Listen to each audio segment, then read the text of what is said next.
She escaped a cult, but freedom came at a devastating cost. 2 of her children, gone, vanished, possibly reabsorbed into the very sect she fled. What kind of power makes a child walk back into captivity? Tonight, on Crime Cipher, we expose the real face of the FLDS and the war one mother is waging to bring her family home. This is the story of Elizabeth Roundy, a former member of the FLDS, a fundamentalist polygamist sect once led by Warren Jeffs. In 2020, Elizabeth fled the cult with her 3 children, determined to start fresh in rural Idaho. She built a peaceful life far from the barbed wire compounds and mind control she'd grown up with. But on June 22, 2025, that new life crumbled when 2 of her children disappeared, believed to have been abducted and returned to the same religious empire she had escaped. You're watching Crime Cipher, where we expose the stories other outlets won't. Before we dive into this shocking true story, make sure to subscribe so you never miss an update on cases like this one. If you're someone who believes the truth should never be buried, hit that like button right now. Watch till the end, because what happens in the final moments will leave you speechless. Life inside the FLDS, where freedom doesn't exist. The FLDS, or Fundamentalist Church of Jesus Christ of Latter-day Saints, has long been criticized for its authoritarian structure, child marriages, and psychological manipulation. Under the leadership of Warren Jeffs, who still wields influence from prison, families are isolated from the outside world, women are forced into polygamy, and children are indoctrinated from birth. Elizabeth Roundy was born into this system. She was married at 17 to a man twice her age and had 3 children before the age of 25. Her entire world was built on obedience and silence. When she finally made the harrowing decision to escape in 2020, she was marked as an outsider, an enemy of the faith. The day the children vanished, it was supposed to be a regular Sunday. Elizabeth had taken her 3 children to an internet cafe after church service for their weekly Bible study session. As she stepped away to take a phone call, her 16-year-old daughter Rochelle and 13-year-old son Alan disappeared. The security footage shows them being led away by 2 adult women in long dresses and braided hair, women believed to be loyal to the FLDS.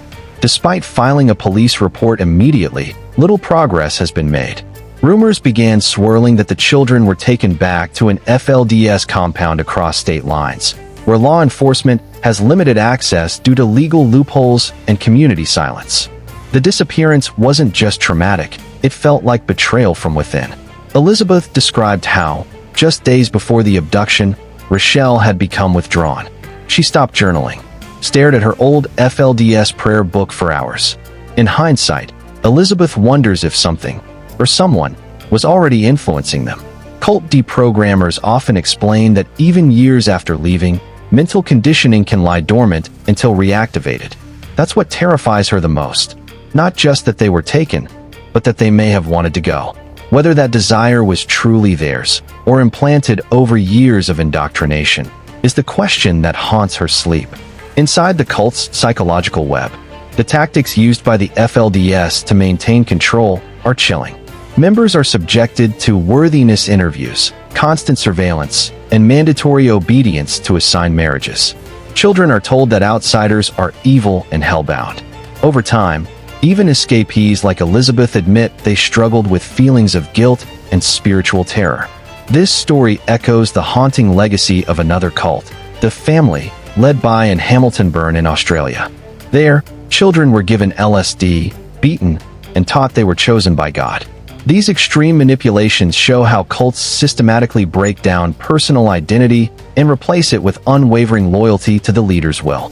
Both cases highlight how difficult it is for victims, especially children, to recognize abuse when it's all they've ever known. 2 sisters, 2 fates. Elizabeth has a sister who never left. While Elizabeth fled in search of freedom, her sister remained deeply entrenched in the cult's beliefs. The contrast between them is heartbreaking. In recent interviews, Elizabeth revealed, "It feels like my sister died, but she's still breathing, just not the person I knew." The emotional toll of being estranged from family is massive, especially when one side believes the other is damned. For Elizabeth, the pain is doubled. Her sister and now her children are lost to the same darkness she thought she'd escaped. This emotional fracture is one of the cult's most powerful tools, breaking families apart while pretending to protect them. The desperate search to bring them home. Organizations like Holding Out Help and local advocacy groups have joined Elizabeth in the fight to recover her children. They've coordinated with police departments across multiple states, searching rural compounds and safe houses allegedly tied to FLDS loyalists. But the cult's secrecy and tight-knit nature make it almost impossible to penetrate. Lawyers representing Elizabeth have hit legal walls, especially when children are convinced they returned voluntarily. One cult escape advocate shared, "It's not just physical kidnapping, it's mental abduction. These kids believe they're going home to God." Still, Elizabeth refuses to give up. Every week, she posts new photos and updates on social media, pleading for any tips that could lead to her children. Legal gray zones and the shadow of Warren Jeffs. Although Warren Jeffs is currently serving a life sentence for child sex abuse, his spiritual authority remains unchallenged among FLDS followers. From behind bars, he issues revelations through trusted intermediaries. In the eyes of many cult members, Jeffs is still their prophet. This continued influence has enabled the FLDS to quietly rebuild and operate in hidden rural pockets across Utah, Arizona, and even parts of Canada. These communities often claim religious freedom to resist police searches, creating legal gray zones that protect abusers. The parallels with the Hamilton burn case in Australia are striking. It took years of investigations, survivor testimonies, and a major police raid in 1987 to finally dismantle the family. Even then, justice was limited, and many victims never saw resolution. Emotional fallout, living with guilt and loss. Elizabeth's new life is one filled with trauma.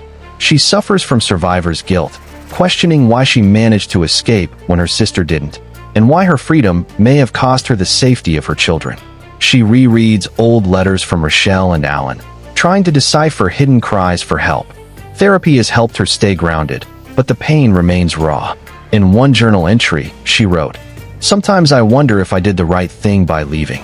But then I remember, I had to give them a chance."